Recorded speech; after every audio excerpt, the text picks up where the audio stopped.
Okay, we are now live on YouTube, so I'm going to open it up for everybody to join the event.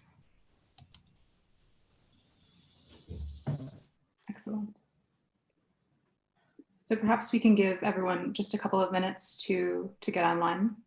I'll plan to start in just 3 minutes.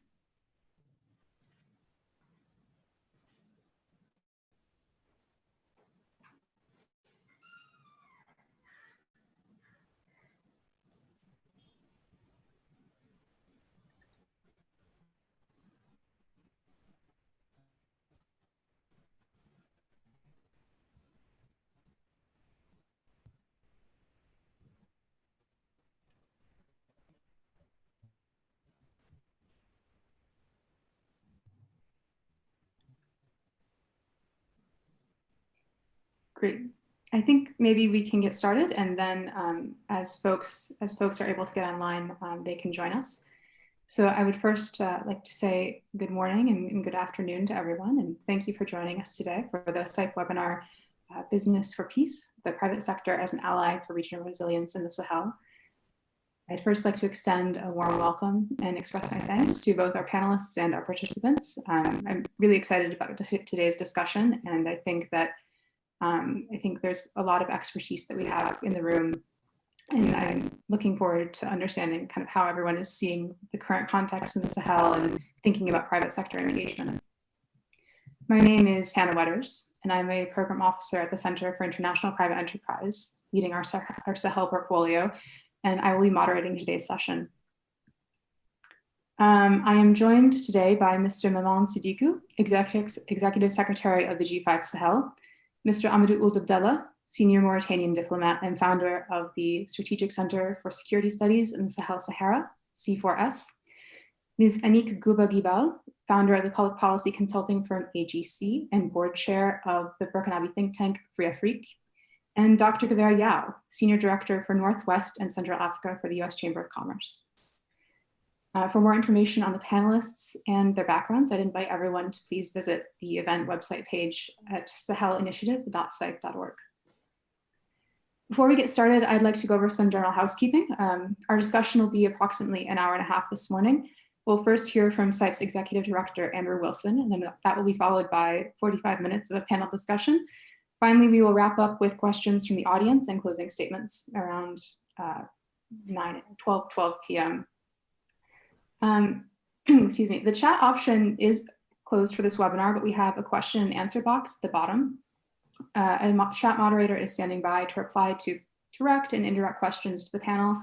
So please feel free to use this throughout the session. I would remind panelists to please just ignore the Q&A chat for now, and then I will be redirecting questions to you during our Q&A period for the last 20 minutes or so. I'd like to, again, ask all panelists to mute themselves unless you're speaking, and remind everyone that this chat will be live streamed and available on YouTube. So with that, I'd like to invite SIPE's Executive Director Andrew Wilson to please share his words of welcome. Andrew, over. Thank you, Hannah, and welcome to everyone to our webinar, Business for Peace. The Center for International Private Enterprise, or SIPE, is honored to organize this virtual panel today. And I'd like to start by expressing my profound gratitude to our panelists who will offer their unique perspectives on the region. Your time and insights are greatly appreciated. At times on the global stage, there can be a tendency to focus on the Sahel solely as a region beset by conflict. But this is an overly simplistic view of a diverse and complex region. There's no doubt that the countries that are members of the G5 Sahel, and those are Burkina Faso, Mauritania, Mali, Niger, and Chad, face serious and complex security challenges. But in the midst of these challenges, the region also offers new opportunities for economic growth, investment, and development. In light of this, it is important that conversations around the Sahel continue to recognize the importance of good governance and democratic values, which help support conflict resolution and progress that will help them move towards the UN Sustainable Development Goals, and also the global impact of the current conflicts in the Sahel in countering violent extremism while promoting peace and development in the region, which is an international responsibility as much as it is a national and regional one. SIPE has been working in the countries of the G5 Sahel since 2018, has been able to see these challenges and the opportunities facing the business community firsthand. Along with supporting research on the relationship between security and private sector development, we helped establish the Sahel Business Coalition, a group of business associations and think tanks in the region that are working towards the development of a regional security business agenda to inform security and economic policy. We're proud to work with an engaged business community and collaborators such as the G5 Sahel Executive Secretariat to strengthen private sector development and policy reform across the region. While we would usually organize these panels such as this one at events to allow people to meet and discuss the topics at hand in person, COVID-19 has forced us all to find new and innovative ways to have the conversation. It's important to acknowledge that the pandemic has amplified existing crises, such as the current conflicts in the Sahel, making multi-stakeholder collaboration towards solutions even more critical. COVID-19 has led to an immense loss of life and livelihood, and one of the worst global economic downturns in recent history. We must be conscious of the health crisis, but the work must go on. Before handing it over to the team, I'd like to close by wishing you all and your families my personal best for your health and safety in these difficult times. I invite you to take advantage of the rich discussion planned and commit to promoting democracy and an economic development model that builds resilience and empowers people by being civically engaged. And with that, I'd like to turn the microphone back over to Hannah to start the panel discussion. I'm looking forward to listening in. Hannah, it's all yours. Thanks, Andrew. So I think as Andrew is sort of touching on, part of the impetus for this discussion came from a desire to refocus some of the more security-focused narratives about the current situation in the Sahel that we're talking about and hearing in Washington, D.C., to think a bit more deeply about the economy and also bring forward the voice of regional experts. So this is actually coming at a pretty unique time given the current situation in Mali and the really continued devastating impact of COVID-19 across the region. So we hope to touch on both the situation in Mali and COVID-19, but we'll also be focusing on opportunities for the private sector to help develop solutions to the current challenges at hand.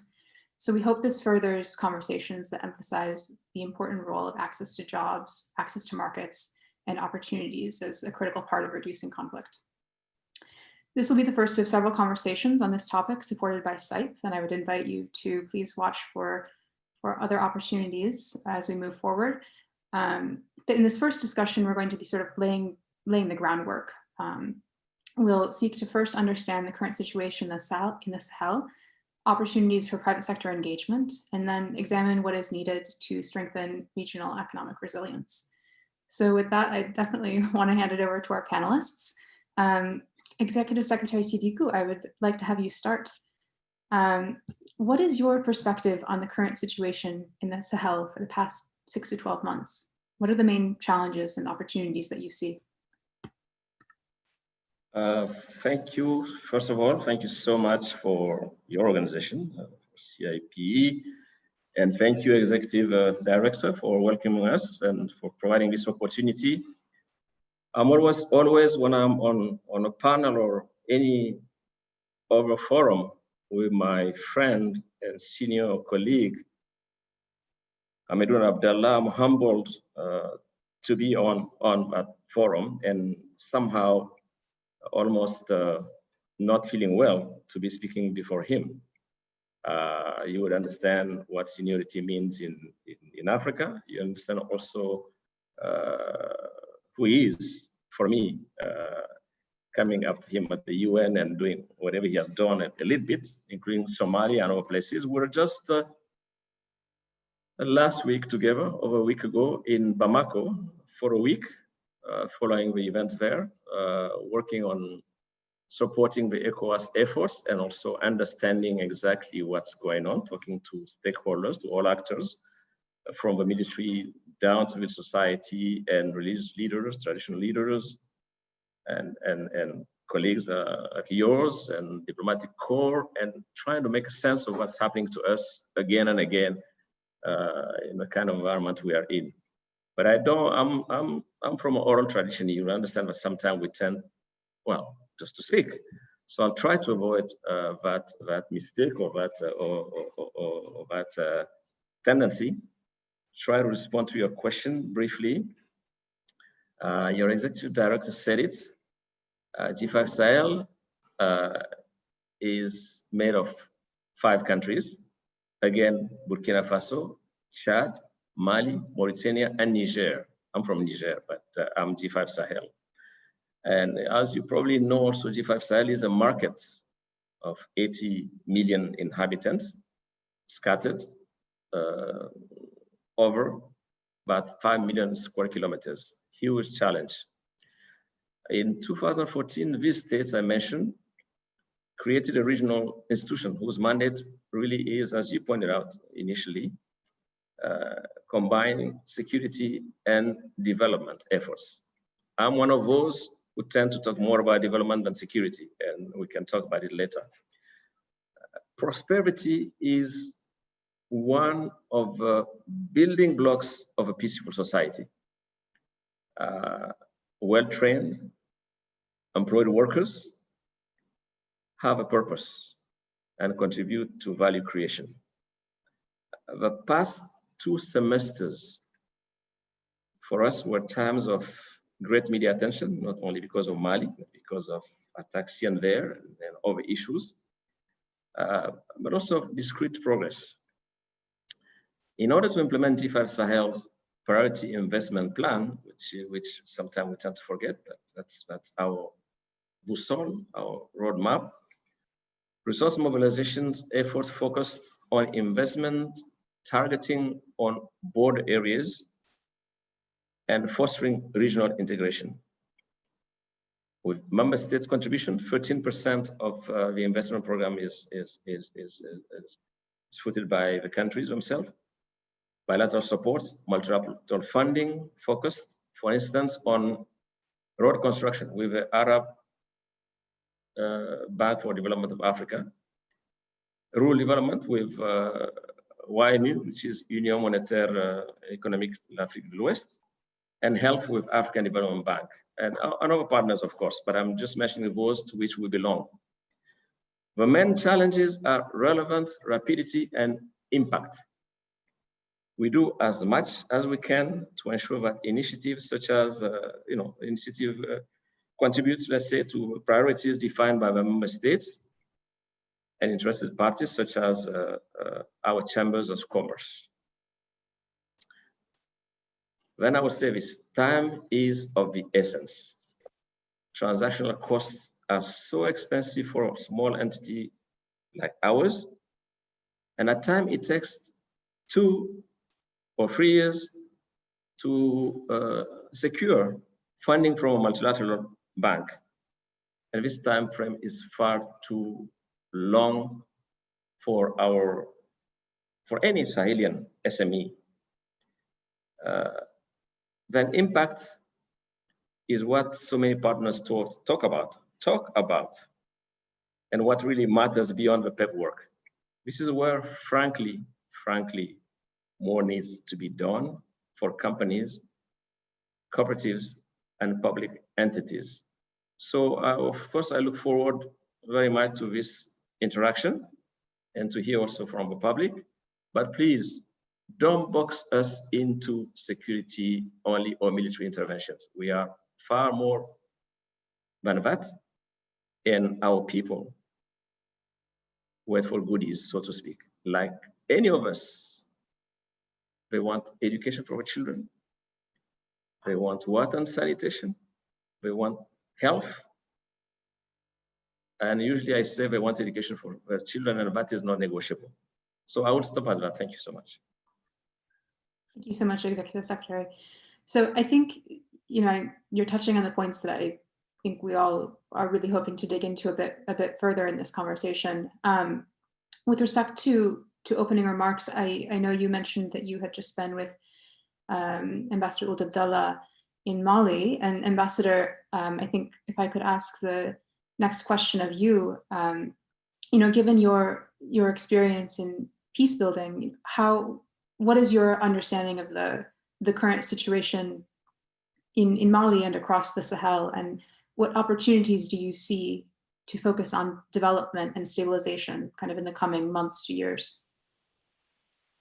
Thank you very much. I'm sorry we have been interrupted a few minutes because electric breakdown, but I'm happy it was very short. Thank you for the invitation. Thanks to your chair, and I'm very pleased to be with all the group, younger friend and the executive secretary of the G5 Sahel, CDQ, we just spoke.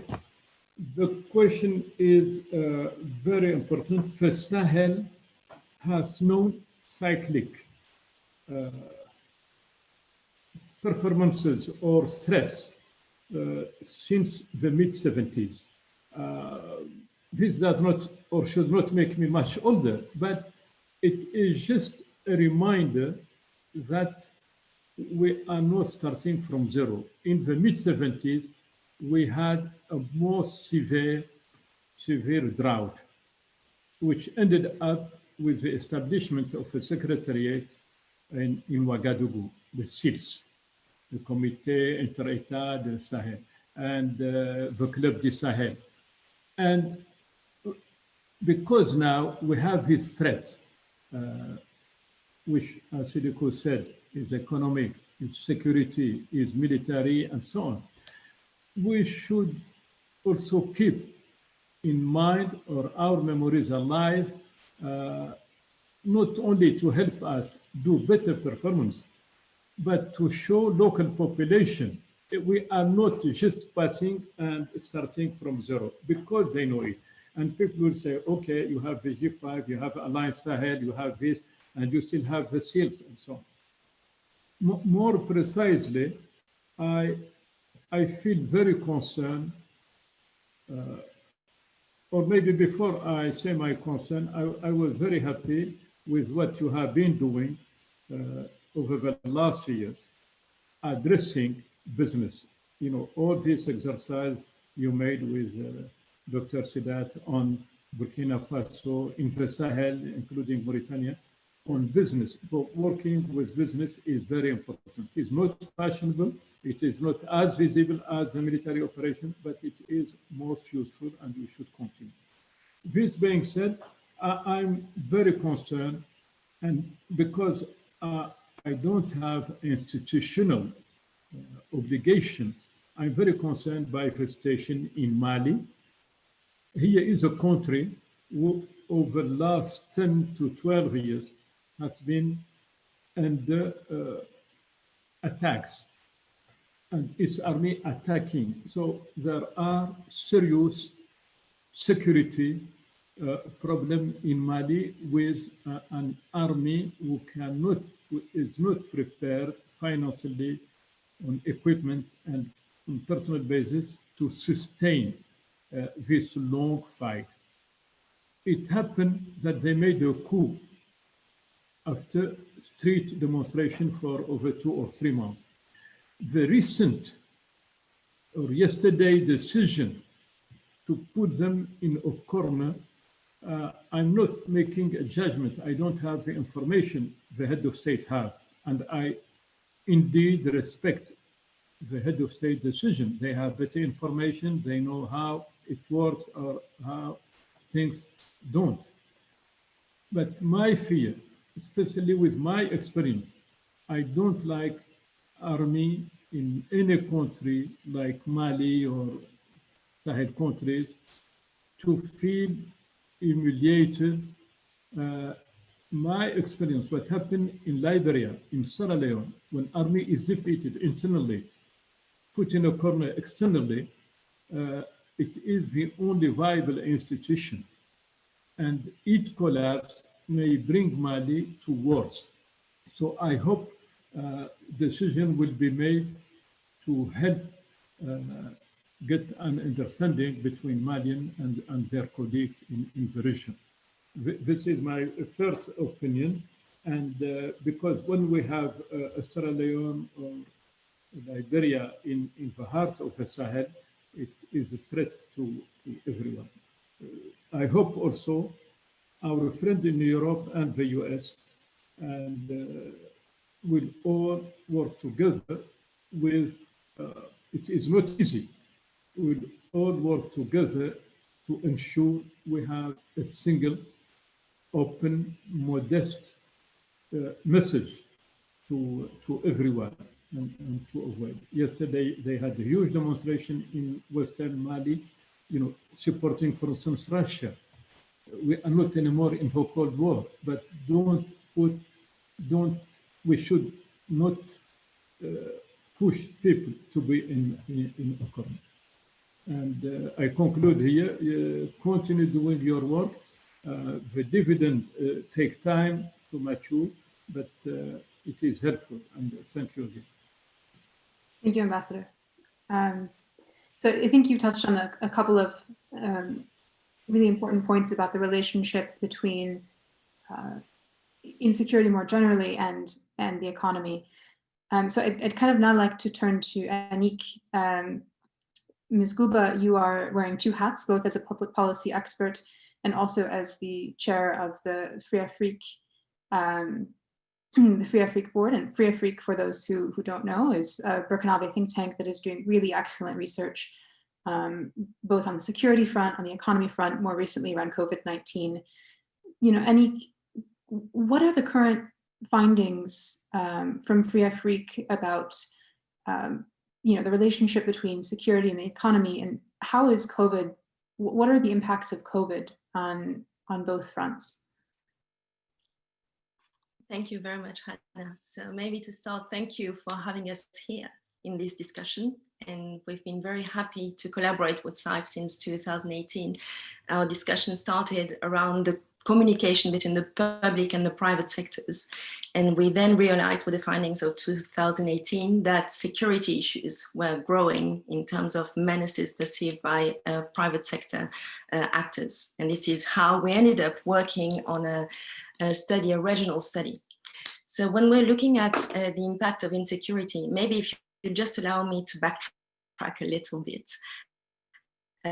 When we're talking about the Sahel region, it's very easy in terms of public policy makers to move into numbers, to move into general trends, to move into, macro analysis.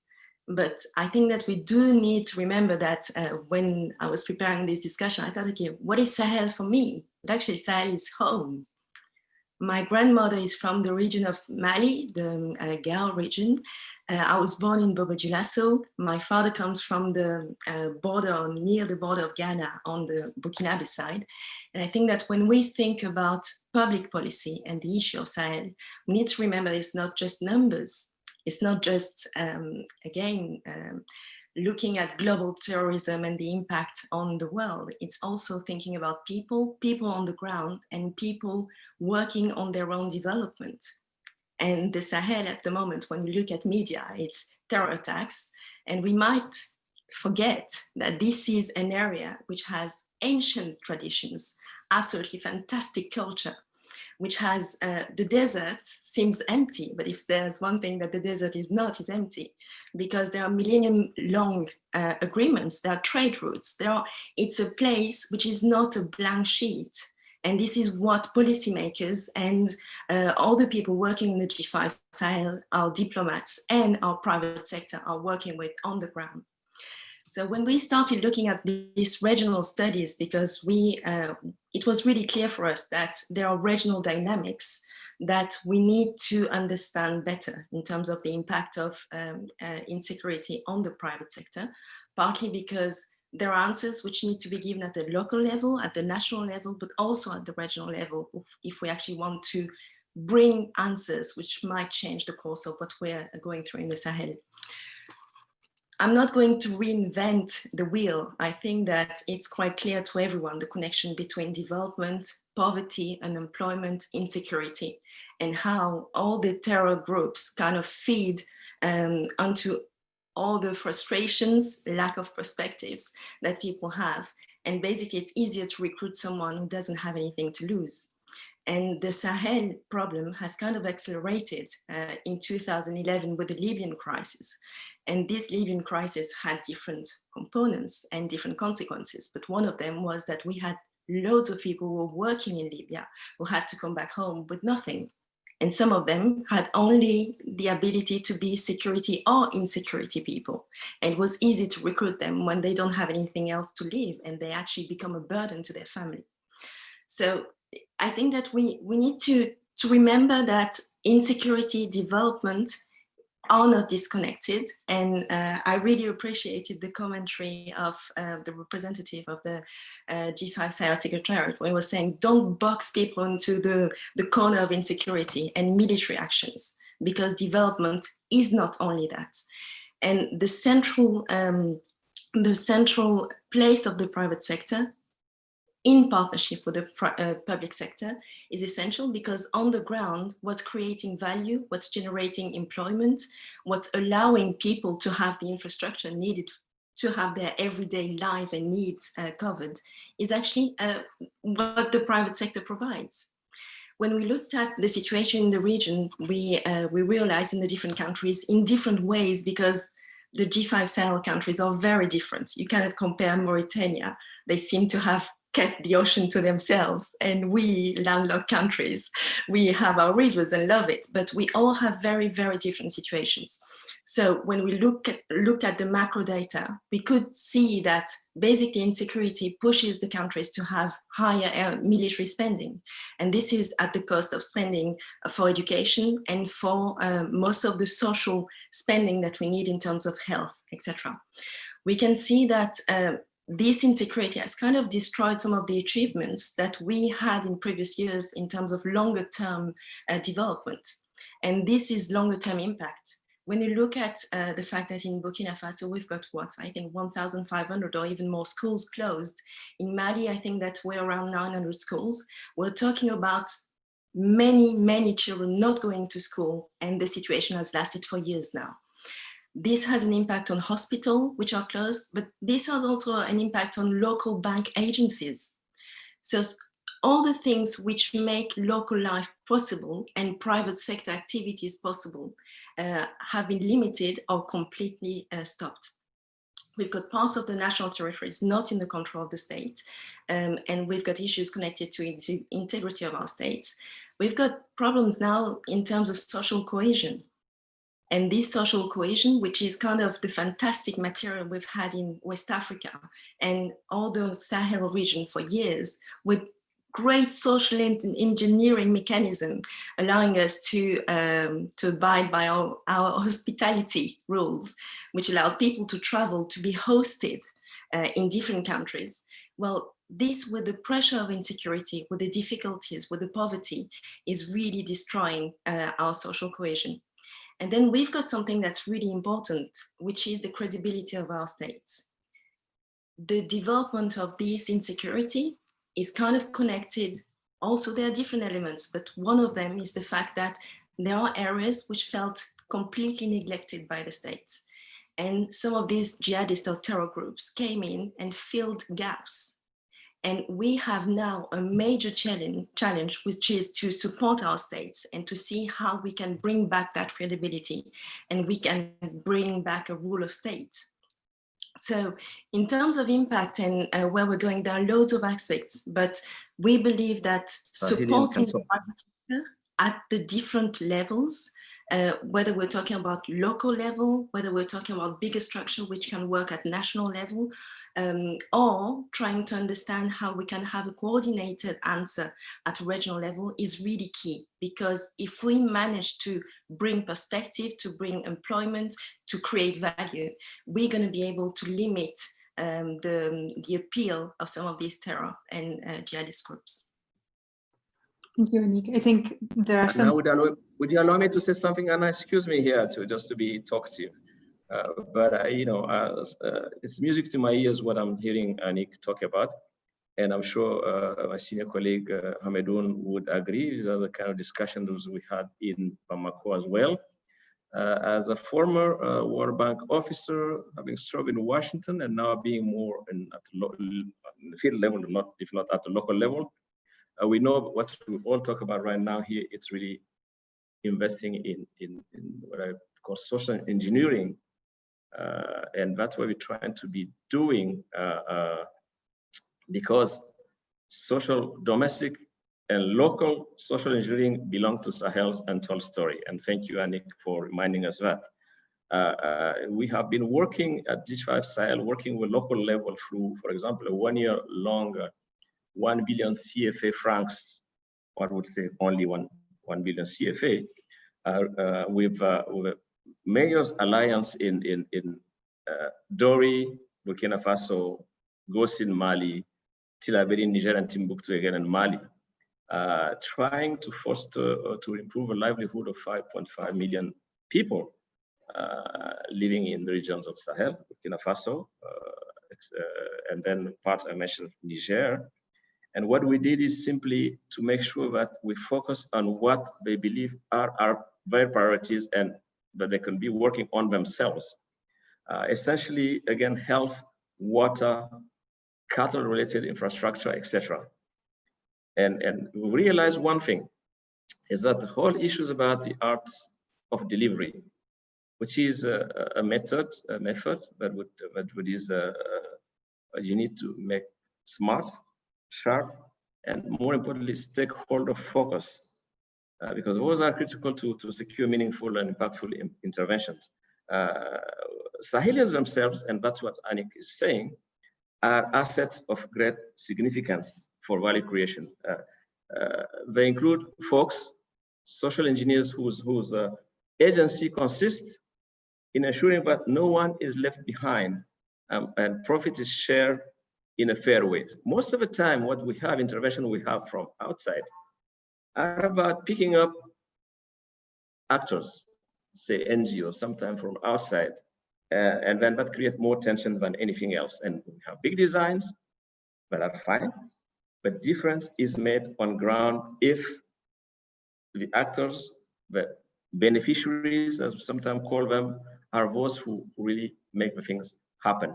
So again, you see, I'm trying to stay away from the issue of focusing primarily on security, and I'm doing that on purpose because that's the criticism we receive from our own people on ground. When I go on a radio program in Ouagadougou, Burkina Faso, for 50 minutes, out of 50 minutes, I have to justify myself for 40 minutes about what we're doing with Barkhane, with our own force, with XG1Y, with planes, with drones, with etc., and being the puppets of XG&Y. Of course, that's something a new generation, it's their reading, but their reading is important. But I'm sure we can all agree that we need to be focused on what people actually need to avoid by the way they become prey to what Anik was saying, terror groups. Mm-hmm. Sorry again. No, absolutely. I think you're absolutely right, and I'm so glad that you are helping to kind of elucidate some of the concerns that you're facing, and I think that's exactly what we're hoping to get further into in the discussion. And I actually wanted to hop off the point that you made, talking about the need to focus on the economy side and bring in Dr. Gavera Yao, who is the director for North, Central, and West Africa at the U.S. Chamber, because so often, we need capital to get started with some of the economic development efforts. And so Dr. Yao, I wanted to get your read on what is the current view of multinational businesses, like how do they see the G5 Sahel countries right now compared to the rest of the continent as an investment destination? Thank you very much, and good morning, everybody. Good afternoon to people on the continent.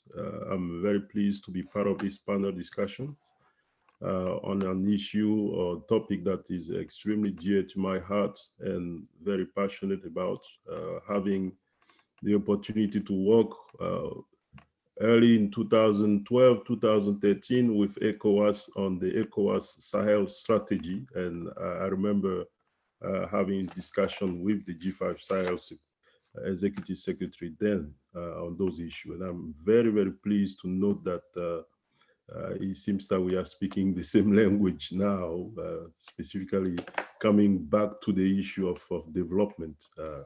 So just to answer your question, I think it's unfortunate that people on this side and sometimes across the world, the people are not noting that the Sahel is one of the richest regions in the continent and in the world, with extremely abundant human and natural resources. I know we speaking about the G5 Sahel, which really focus on these 5 countries that are at the front line of this crisis.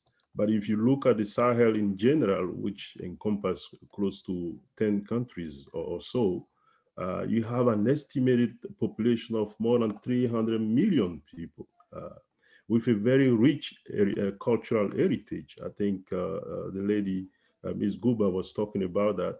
And immense mineral, and oil resources.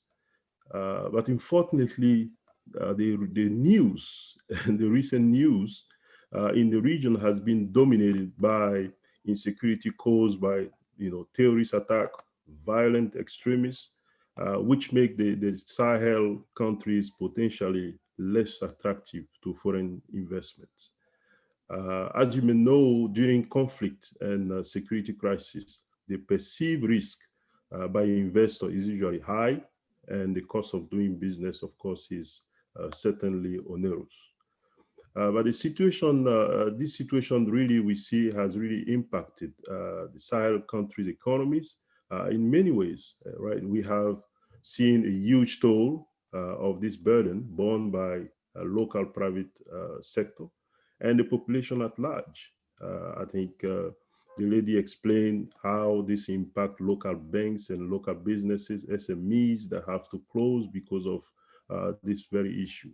But we know that as a result of this crisis, we have close to 15,000 deaths, at least even more than that. More than 1 million people that are internally displaced persons. 165,000, I think, refugees and so forth. I think if you look at the whole region, we have more than 3,800 schools that are closed and children that are really not going to school. So this is really, I think, a problem, and the narrative need to be driven in a different way to really portray and showcase those opportunities.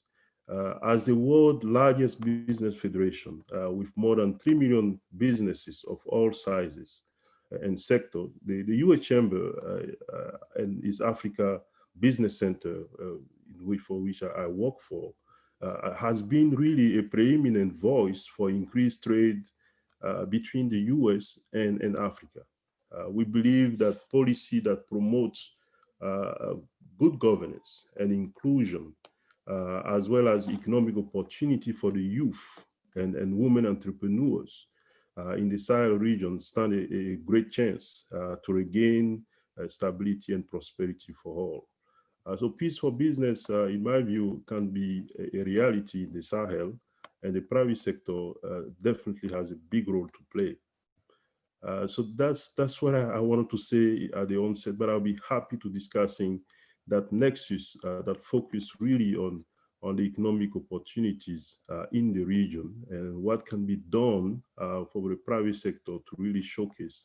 And I know the Executive Secretary spoke about the priority investment project programs, and those are things that I think the narrative need to be focusing on to bring in the interest from the private sector. Thank you. Thank you, Dr. Yao. Ambassador Ould Abdallah, did you have a follow-up point you wanted to share? Yes, thank you very much. Indeed, I agree. Business, economy, and investment are very important. And the problem is not only security. The only difficulties is that business, especially stakeholder, shareholder, need return on investment. If it were only government, we can confront security. But I take a concrete case. You have British Petroleum. British Petroleum is with a huge project between Mauritania and Senegal. For a number of reasons, it has delayed its activities because of COVID. So what government of Mauritania and Senegal will do? Second, you take, and our colleagues know it better than me, Burkina and Mali have important gold mines in activities now. But because the threat of terrorism, they are not operating. Now, here this old saying that you need to work on two legs. You cannot work on one leg. Economy alone will not work if there is no security. And we had security before 2012, before the Islamists and the rebellion. We had an important project in a number of our countries. But we need security. I'm not saying it as a conditionality, but without security, the guy who is buying shares in business will not let his business invest in our region. So my point is we should avoid putting it as a choice. You have security or you have business. You fight insecurity or you invest.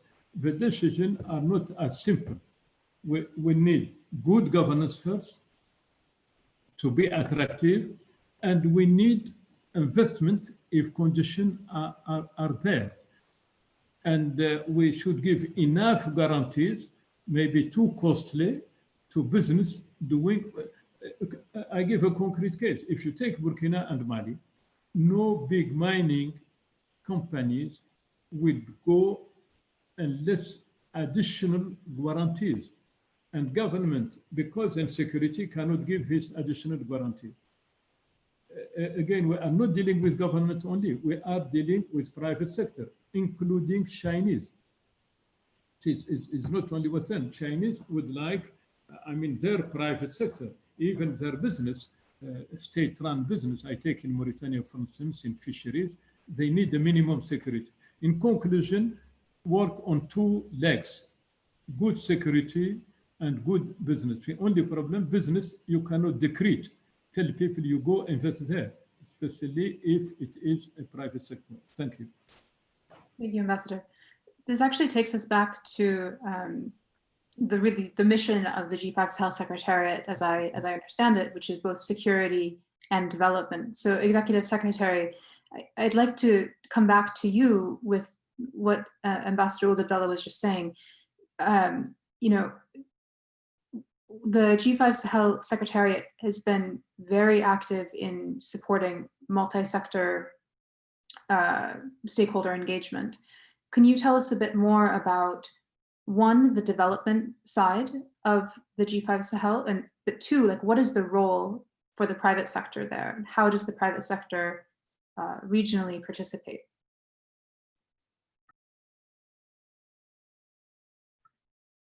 Oh, sir, I think you might be muted.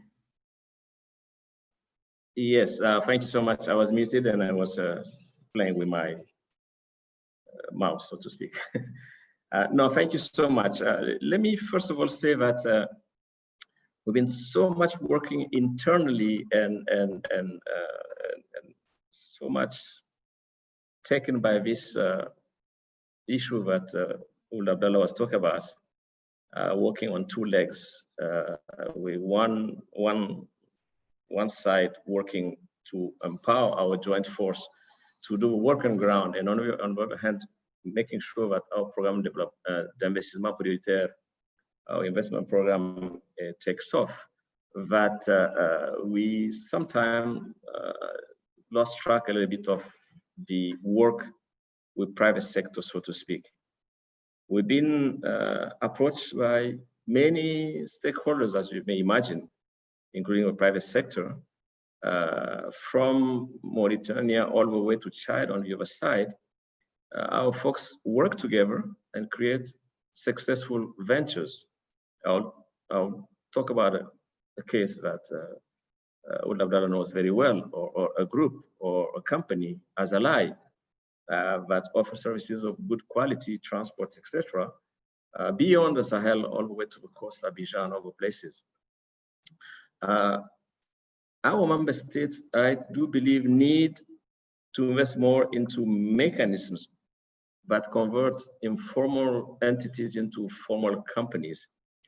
We are still at the very early days of cooperation, including a memorandum of understanding that we signed on February of this year with the Union des Chambres de Commerce and Industrie du G5 Sahel, because we have that. We also have a patronat of G5 Sahel, CEOs, etc., that is very active and approaching us, but we need to put in place a more formal type of interaction and understand how we go about working with them. Ongoing discussions, I would say, with a multilateral bank, I wouldn't name it now, will probably lead us for a start of pioneering project training and supporting young entrepreneurs, that one mentioned earlier in one of the intervention, in the 5 member states. Because yes, we need to give raison d'etre to our youth. We need to be working more into providing them with environment, providing enterprises with environment, both security and also governance related, to create employment for those youth, and then for young entrepreneurs themselves to be able to come up with initiatives and jobs that would entice their membership to believe in what we are. Let me say also this: we appreciate a work and energy being put into adopting a Nouakchott statement made in December 2019 for a PPP fostering stability and prosperity in the Sahel. It's called Déclaration Nouakchott pour un partenariat public-privé vecteur de stabilité et de prospérité au Sahel. I hope someone is taking note and will translate exactly what it means. So this is why your discussion with you here is an event, is an opportunity to brainstorm and agree on key initiatives that those local initiatives will help us in unlocking the potential of our region that Dr. Yao was also talking about. So we are at the early stages of working with our private sector, and I'm sure groups like yours and the U.S. chambers would be key partners to just help us move ahead and trigger the type of initiatives and development required here to tap into the riches and the resources that colleagues have been talking about. Merci. Thank you. So I think that's it's excellent to hear about those initiatives, and especially the PPP. I think stronger collaboration between government and private sector on specific initiatives is I think always a welcome thing. I think I'd like to go to Anik and then to Dr. Guevara for the last 2 questions before we open it up to questions from the audience.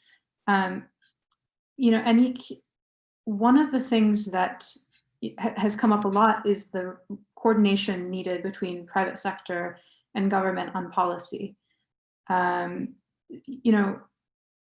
of the things that I know you and I have talked about quite a bit is exactly this, and the need for regional research to inform policymakers.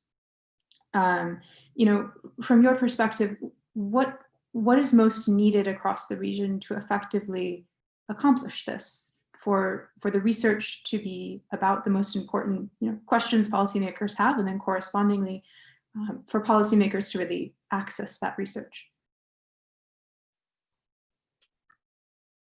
It's a very good and tricky question. If researchers stay in their ivory towers, they're not very useful to anyone. And at the same time, if researchers are seen by the private sector as a group of people who can be told what they have to find and what they have to, what they have to find, then we have a problem as well. So there is a very interesting relationship to build to make sure that we have a strong connection between researchers and think tanks, like the 4 think tanks we've been collaborating with. We didn't give their names and they did a fantastic job, so I'm going to do that now. We collaborated with the Centre de Recherche en Anthropologie et Sciences Humaines, the CRASH, their acronym is a bit unfortunate in English, in Chad. In Mali, we worked with the Groupe de Recherche en Économie Appliquée et Théorique, the GREAT. In Mauritania, we worked with the Centre des Stratégies pour la Sécurité au Sahel-Sahara, the Center Force S. And in Niger, we worked with the Centre Incubateur des Petites et Moyennes Entreprises au Niger, the CIPMEN. We need to have on different sides, so on the think tank research side and on the private sector side, people who are really dynamic and motor to make sure that we know what the priorities of the private sector are, what the questions are, what the main issues are, the priorities are, so that us on the think tank side, we can actually work with these issues and do our work of researchers. And then we will have to fuel back what we've learned. And in the private sector side, they will need to have people digesting and finding ways to use what we found and translating that into into either policies or very specific actions. Because again, researchers are not there to tell people what they want to hear. We're there to try and understand, to try and be as scientific as possible. So we don't have the same roles, and each role has to be respected. And there is another actor that we haven't talked about, which is the public sector. Because if we do our connection well with the private sector, that's fantastic. But the state and the public sector has a major role in terms of regulator to play. And we need to make sure that we have a trio working properly. What we've seen in the discussions we had about the relationship between the private and the public sector and the dialogue there, we realized that there are instances existing. There are spaces which exist, but somehow they don't operate properly. We don't manage to we don't manage to create value out of our discussions. We are very happy to spend time together, but technically speaking and practically speaking, what do we do that's bringing change to our different economies? And for that, I think that there's a question of being clear with each other's roles and making sure that we respect these roles. There's a question of competence in the different institutions to have people who can actually be the bridge builders between the different institutions. And then we need to make sure that everyone is there to make things happen, and that we have people who are go-getters and who are able to operationalize things, so that we don't just stay with knowledge that doesn't transform our economies and our development. Excellent. So thank you, Anik. I think that that's a really important point that we often don't, we're talking about the public and the private sector, but I think, the connectivity in between is, the think tanks and civil society. To move off of the point about what's really needed, I'd like to turn to Dr. Yao. Dr. Yao, from your perspective, what are some of the key signals from regional governments and private sector and the G5 Sahel that companies might really be looking for before thinking about increasing their investment in the Sahel region?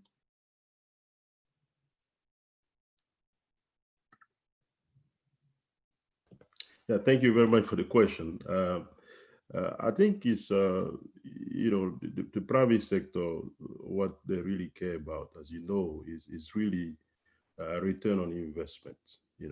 How can they ensure there's a return on investment, and how, do you ensure that, whatever investment they have, they can, at least there is actually low risk, So I think what is important for private sector in the US, just like I was talking about, is really to get to know a little bit more about what the region really entails. What are the key opportunities, right, in the region? And at the end of the process, also be able to reassure them that in terms of security, things will be done in a proper way. We have a rule of law. We have all the key government and key regulation in place to ensure that they have indeed return on investment. But maybe if I wanted to come back to this issue of potential, what the potentiality of the region is, and what need to be done. I think it seems to me, and actually, that this crisis is multifaceted and also cross-border in nature. So a regional approach would definitely be important to be taken. And I really applaud the Sahel, G5 Sahel initiative, which is a very great initiative, and even more delighted to know that the focus is also a little bit more on development than the peace and security, just like it used to be.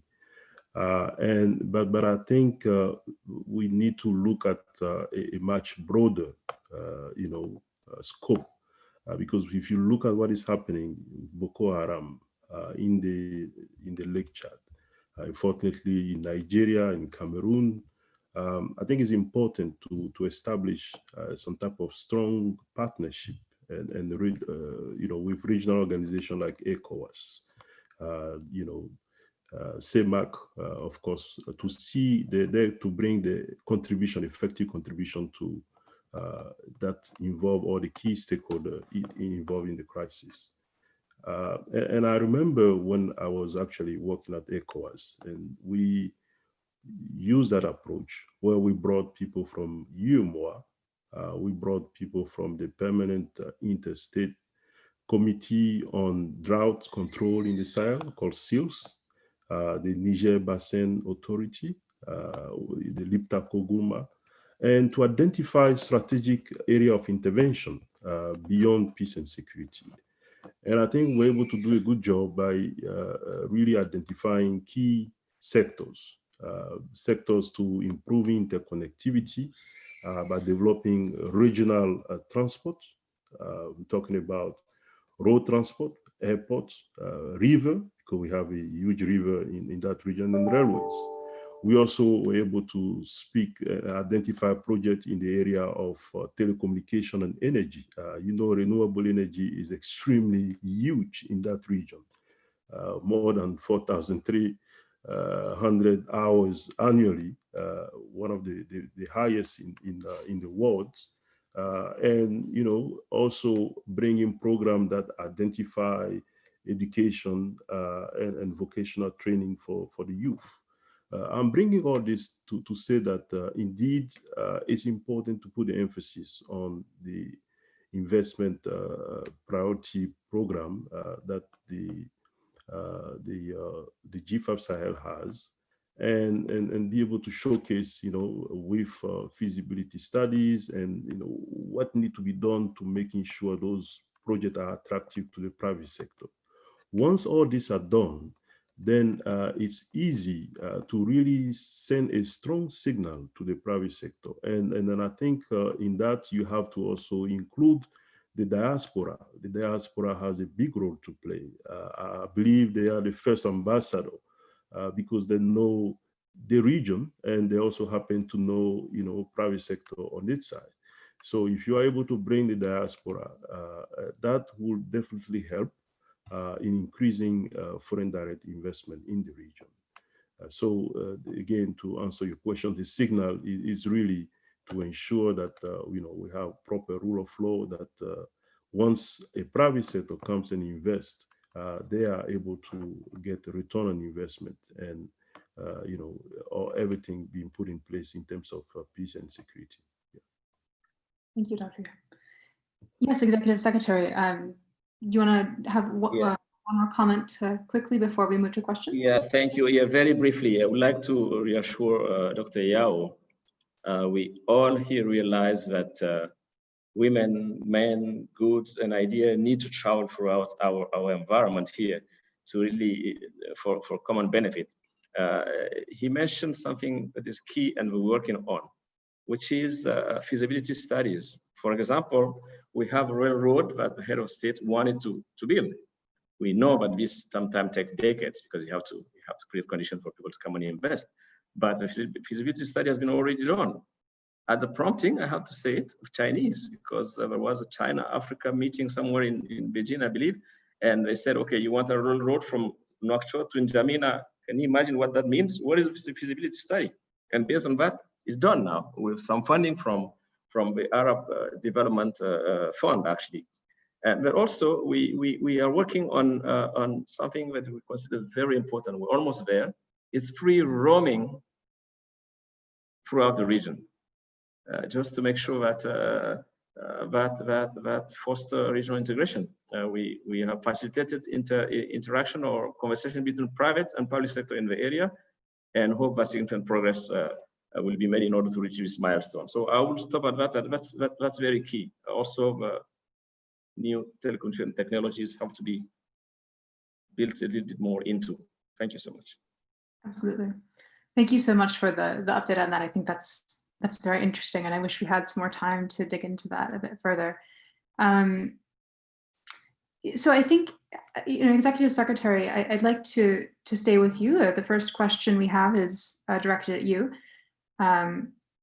What are the key priorities on the G5 Sahel agenda for the forthcoming international donor meeting?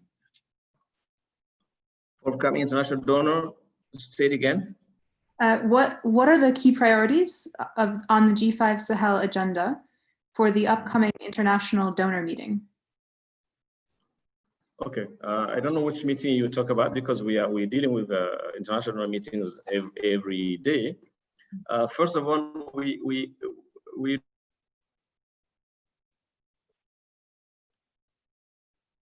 don't want to forget about the one leg that my brother Amadou talked about. We need to focus on the security infrastructure, of course, to be able to reassure people who want to invest. It tells me my connection is back again. We have to make sure that we talk about developments at the local level that benefit our folks. We had not long ago a summit where President Chad, President Déby said, "Nous devons changer de paradigme." We got to move a little bit, change our paradigm in the sense that our people need to see that we are investing in areas that benefit them tangibly, which means, again, going back to sectors I mentioned, social sectors of education, health, transport, etc. So these are the priorities we'll push for and that are actually contained in our programme d'investissement prioritaire, except that we come up now with a cadre the programmatic that is more narrowed based on specific areas of 5 countries that we want to invest in. It seems to me, I'm still on. Yes. No, still on. Okay, I'm still on because you're frozen. Your picture was frozen. So we need to be sure that when we talk about Burkina Faso, we know exactly what in Burkina Faso we want to work in, and we have agreed on Alliance Sahel that you may have heard about, but is a key partner to just be doing that work. Same thing for the other countries and in specific areas. So in all sense, we don't want to be lost in traffic in terms of having huge projects that don't benefit directly to our people.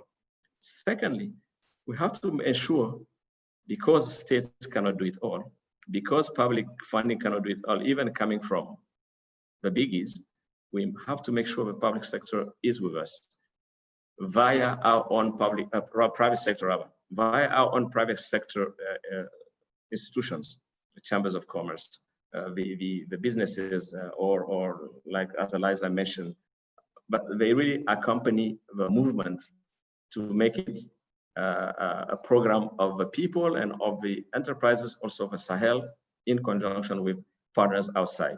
So that's, in a nutshell, that's what we really have in mind. But again, it has to be over key areas we mentioned in social, but also it has to be with infrastructure. And we cannot forget the huge dimension, the G word, governance. If I come out of my institutional mind, my friend Hamedoun is freer to talk, I would say unless governance comes to the forefront, we're in trouble. We all go into the Mali scenario. That's for me so clear that we also have to be concentrating more on that, and not forget our youth. The Mauritania has the chairmanship of G5 Sahel this year. They still have 5 more months to go before Chad takes over.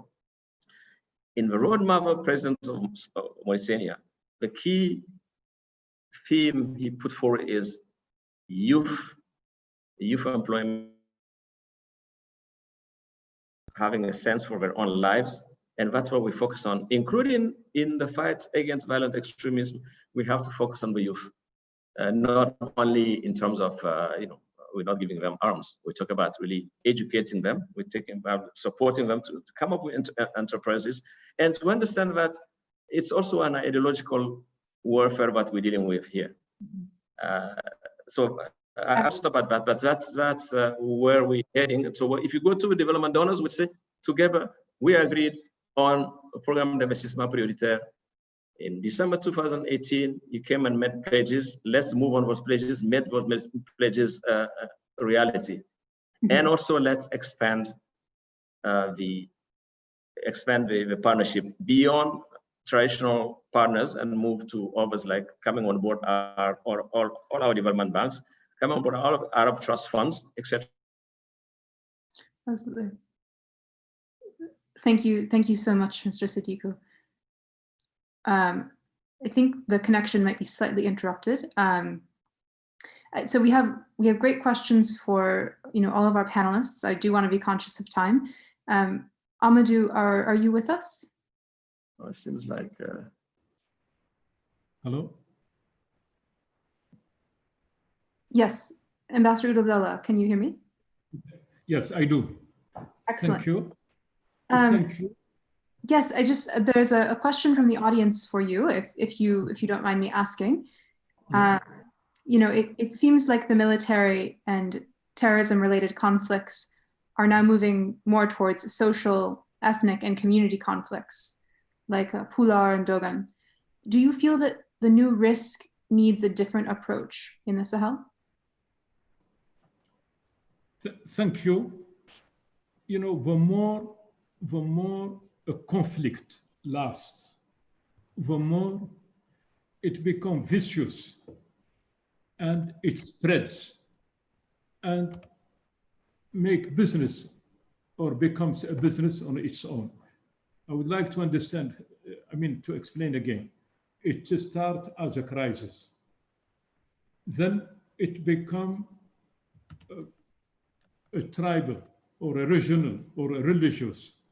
Overall, it becomes a business. People used to be tribe X against tribe Y or against government, but it ended up trafficking cigarette and drug in migrant work. The best for the region and our friend overseas is to end this conflict before it spreads further, deepen in the region and go south in the coastline. Now, to be more precise, we have 2 main actors: government, private sector, and our international partner, including international institution or organization like yours. And I'm happy Siddiqui, the Secretary General of G5, mentioned governance. The biggest threat in the region is, and not only the region, in most parts of the continent, is a problem of governance, whether private and public. It is the need of transparency in managing government, in managing private sector, And because the countries are overall underpopulated, there is almost no confidentiality.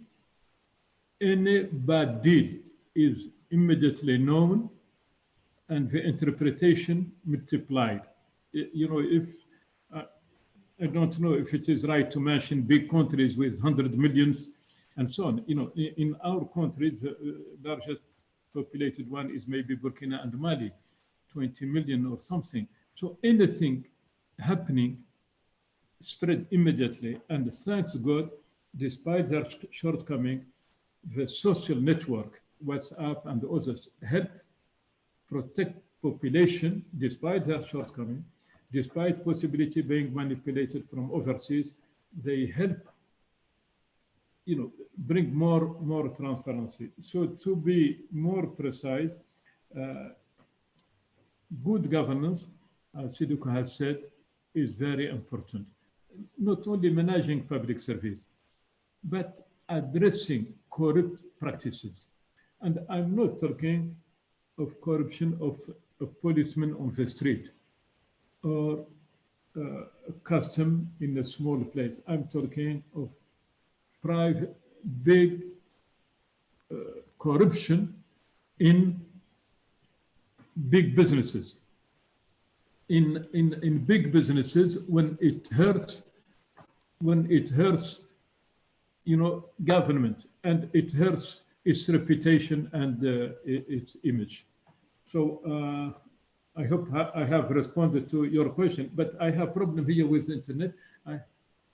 Do you hear me or no? Yes, we hear you. You're connected. Okay. Thank you so much, Ambassador Ould-Abdallah. Yeah. I think we, you know, moving off of your point about business and corruption, Dr. Guevara, the question for you from the audience is, you know, how should we really be thinking about this? Is this business for peace, or is this peace for business? That's an interesting question because the two are intertwined. People will tell you if you don't have peace, that it's going to be difficult for you to have business.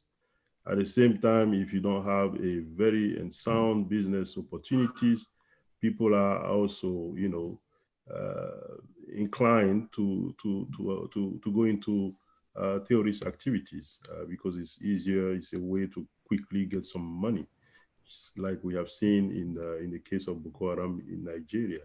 So I think you need to work on the two fronts. Two fronts, you know, just like the ambassador was saying, we need to work on ensuring that there is good governance, there is transparency, there is inclusion, and that, you know, we have also a broad participation of people that are able to voice their concern and everybody to be heard in a way that will ease tension, but at the same time, ensuring that there is also opportunities for the youth. If I am a young man in the Sahel and I have activities, I'm making money, I have, you know, return on investment, then I am less inclined to go and do any terrorist activity. So you need to work on the two fronts. That's the short answer to it. Of course, in terms of sequencing, how do you where do you start? Probably, you know, you need to work on securing, you know, pushing the theories and bringing the awareness campaign through the tolerance, but at the same time also having on the side organized groups of private sector of people and donor also to put money in those projects. Thank you, Dr. Yap.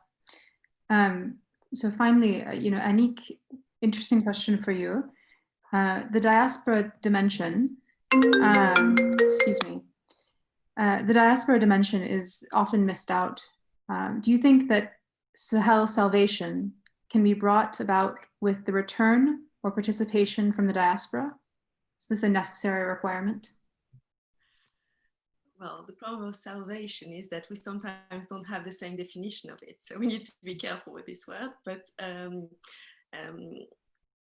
I like a saying from one of our great intellectuals in Burkina Faso called Joseph Kizerbo, who says that development, well, it works in French. In English, it will be more difficult. In French, on ne développe pas, on se développe. It means that development is not something that you do onto someone. The development is something that's personal, that comes from your internal resources. So if I believe that the diaspora belongs to the internal resources of the different countries, I don't believe that the salvation of the Sahel will come from the diaspora. I think that the change in this region gonna come from a will and an acting will to change. It's gonna come from people having the space and the liberty to probably push their leadership to be more accountable, to be more credible, and to be serving them. And I think that to take part in this action, there will be different groups of people, and the diaspora has a role to play. But the diaspora is not going to come from the outside and be the great savior of the Sahel.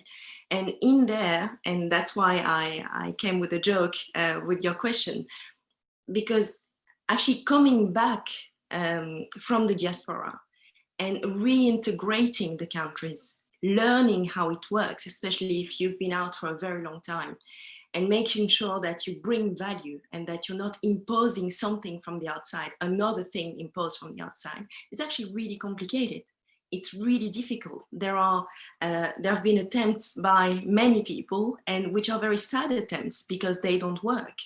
So the mobilization of the diaspora and making sure that the diaspora comes to serve these areas and the people there and their people, but really manage to integrate in the dynamics, bringing something new, but bringing something with and building with, is actually really difficult, really important, and we need to get that working, because otherwise we're kind of cutting ourselves from really useful resources. And in this time of crisis, we cannot waste any resource. And the diaspora has a part to play, but needs to be humble.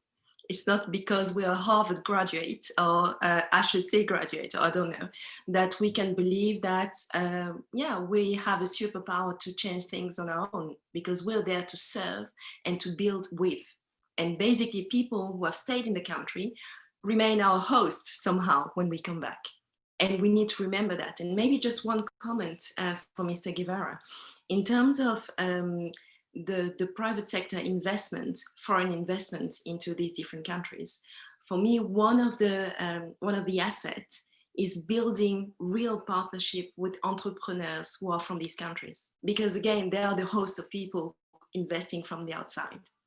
It doesn't mean that you're gonna work all the time. Is complicated. The understanding, the cultural discrepancies, etc. But relying on someone who is a host and with whom we can learn how to build a partnership, for me, is something that can help longer term business relationship and business value and profit. Thank you, Anik. It's a really excellent point. I think given where we stand on time, I would like to hear final comments from our panelists. Ambassador Ould Abdallah, did you want to make...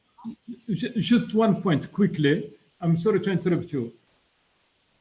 Because my seniority, I remember mid-late 70s, China, who is now the biggest provider of investment in Africa, China was courting big US business for direct foreign investment.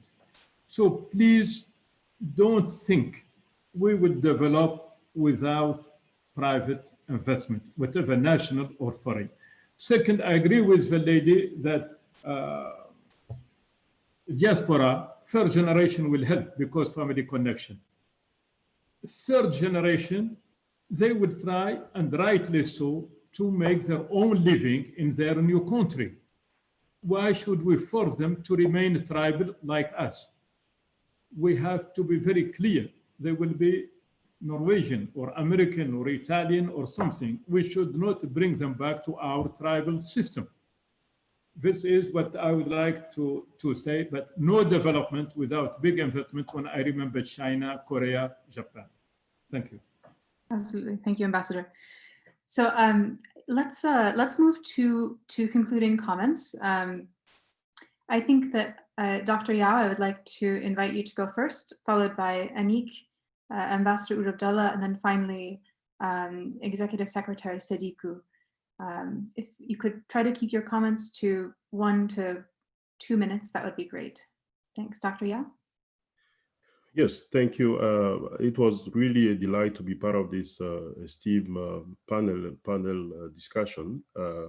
I think what I want to really say is that the opportunity again in the Sahel region need to be highlighted. You know, the more you do so, the more you send a strong signal to private sector overseas that will of course be inclined and happy to partner with local private sector. So if you have organized local private sector and have projects that are really showcased and, you know, with a feasibility study, just like I was talking about, it is actually quite easy to attract investment. Here in the US, we have, for example, 40 million SMEs. You know, SMEs with African descent, close to 2.3 million SMEs with African American, you know, African diaspora, and so those are businessmen that are usually inclined to invest in Africa, but they don't really know where to start. So having an organized private sector through the local chamber of commerce, through the patronat, like we spoke about, will be extremely helpful, you know, in bridging the connection between private sector here in the US and also in Africa. So it is possible, the piece for business. I think we need to work at it. Thanks. Thank you, Dr. Yao. Ms. Guba, would you have any final concluding remarks? It's always difficult to conclude on such a big topic. I think there are 2 main points. The first one is that we need to remember that in these Sahel countries, there are people living and doing things on the ground. There are loads of things happening in terms of fighting against insecurity, in terms of investment, in terms of private sector involvement. And media don't give justice to what's going on. And very often our vision of this region is really limited because we don't see what's going on the ground. And at the same time, this is, I believe, what's going to bring longer term change. It doesn't mean that external support isn't useful, isn't needed in some ways, but the development is the development that people from these countries bring to themselves and to their area. The second comment is the title Business for Peace or Peace for Business. When I first read it, I thought, okay, hold on. We've been using peace as an excuse for many things. And we need to be very clear about what we're doing it for. And I believe that yes, we need to build these interfaces between, well, people who want to invest in this region and people in these regions who can help secure the investments and develop these investments. But again, in this discourse, we need to make sure that we're speaking about the same thing, to make sure that we're actually channeling our energy in the same directions, because peace is fantastic. And this is not something that I believe we should, change the definition or the use of. And thank you again very much for this discussion, and thank you for your involvement as SAIP, in this discussion with the private and the public sector, and generally speaking with these questions about the insecurity in the Sahel region. Thank you, Anik. Ambassador Ould Abdallah, are there any concluding remarks that what would you want people to take away from this panel? Thank you very much. First, the main point I would like to make out is importance of private sector in development. Again, I will give the example of Chinese. Of course, it is an old country, but Deng Xiaoping in 1980 met Robert McNamara, then governor, president of the World Bank, who told me, he said, we will double our GDP in 20 years. And McNamara said, no, you can't. And not only he told me they did it, but they added more. Why? Because they decide that what is important is not to have a gray, to have a white or black cat, but to have a cat who can catch mouse. Meaning, what we need is a policy who can promote our development. For that, a good governance, not as a theory, but to fight big, blatant, arrogant corruption. It is very important to stop blaming everything on foreigner. We have to address our own problem. So this is what I think. The Sahel is a good, the Club de Sahel, not the Club de Sahel, the G5 Sahel is a good grouping. In the news, we can build it into a big, effective institution addressing security and development. It depends on us. Thank you. Thank you, Ambassador. Executive Secretary, before I hand the floor over to you, I first want to congratulate you and your team. I think it's been pretty clear to all of us at SIPE, and I think in the community working on the Sahel, that the G5 Sahel has been, really increasing its communication around its development agenda in the past year or so. So I want to congratulate you on that and say thank you, given all the wonderful input we've had from our panelists during the conversation. That's a very, very critical initiative. And with that, I would like to invite you to share any final comments that you have for participants. Thank you. First of all, a big thank you for organizing this event and giving us opportunity to say a few words. Secondly, I would like to say that going back to some sort of script, but during the roundtable we had in Nouakchott in December 2018 for our investment program, most of the pledges were made by public donors. We have started a conversation to translate those commitments into projects. This is an ongoing and time-consuming effort. While we had business representatives there, we really did not have the time to start a facilitated discussion with the private sector. So we do need to hear their views and find out how their skills can contribute to some of our priorities. And I would like to almost conclude with an appeal. And thank you again for organizing this event, but an appeal to our partners in the US and elsewhere, of course, private partners, who would benefit, I believe, from a better facilitated discussions where projects, funding, skills, and we said it, PPP related issues would be tabled with a practical and impact-focused mindset. This way, external investors, I strongly believe, will be interacting with like-minded colleagues, local ones, believing in their Sahel, and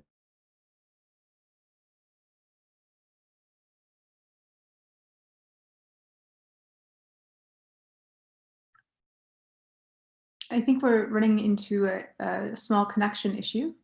Executive Secretary. Merci beaucoup. Merci. Did you hear last part? No, could you please repeat that? Well, I'm sure we need a facilitated discussion where projects, funding, skills, and PPP related issues would be tabled, and with, of course, in mind practical and impact focused mindset. And I was making an appeal to you to help us facilitate that so that outside investors will see local investors like-minded. We focus also on return on investment, so that we believe in this Sahel that is open to business. We all, Dr. Yao and others, just all talk about the resources we have, but are just open. I wouldn't say to grab, but at least to partner on, and make this place a better place. Merci. Thank you so much, Executive Secretary. So I think you're I'm through. You lost me. You lost a part. You lost me at the last again. No, I think we heard you at the end. And thank you so much. I think that you're exactly right. And I think we're at site we're really looking forward to seeing how we can further support strengthening these partnerships between local researchers and the private sector and the public sector. I think, on this panel today, a couple of themes that have come up that I think we really, as a community, should be paying more attention to, for a really longer term view of the Sahel that is not just focused on security, but is really taking into account the endowments and the history of the region. Let's all keep in mind that the infrastructures that are currently guiding development and security in the Sahel are not brand new. As as Ambassador Ould Abdallah was saying, there's been regional collaboration of this sort before, and we need to build on those relationships. We need to build on the kind of current sets of markets and endowments, both internationally and domestically, in order to sort of help shift the narrative of the Sahel away from solely being about security, but to take a more holistic approach of what the Sahel is for people and for the communities that live there. So I hope that we can continue those conversations and continue to think together about how the private sector can be an ally in supporting regional resilience. And with that, I would like to thank all of our panelists once again for your participation. It's truly been a pleasure speaking with you. And also thank you to our audience. It's been wonderful having you. Thank you all. Thank you. Thank you. Bye. Bye-bye. Merci beaucoup. Bye-bye. Thanks so much. Merci. Bye.